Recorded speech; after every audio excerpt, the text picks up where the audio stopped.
பொதுநலவாய நாடுகளின் அரசு தலைவர்கள் மாநாட்டை முன்னிட்டு ஏற்பாடு செய்யப்பட்டுள்ள வாகன தொடரணியின் 6ஆம் நாள் பயணம் இன்று அம்பாறையில் இன்று ஆரம்பமானது. இந்த வாகன தொடரணி இன்று மஹியங்கனை சென்றடையவுள்ளது. MTV MBC ஊடக வலையமைப்பு, ஊடகத்துறை அமைச்சு மற்றும் தேசிய இளைஞர் சேவைகள் மன்றத்துடன் இணைந்து இந்த வாகன தொடரணி ஏற்பாடு செய்துள்ளது. பொதுநலவாய நாடுகளின் அரசு தலைவர்கள் மாநாட்டையொட்டி முன்னெடுக்கப்படுகின்ற வாகன தொடரணி அம்பாறை பஸ் நிலையத்திற்கு அருகில் இன்று ஆரம்பமானது.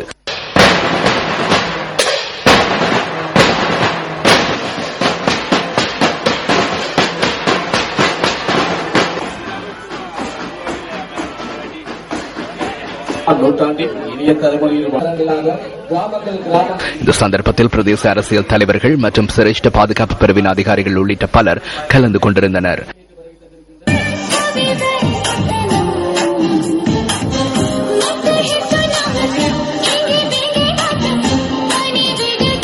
කැමරුම් රාජ්‍ය පොදු රාජ්‍ය මණ්ඩලීය සමාජිකත්වය ලැබුවේ 1995 වසරේදී.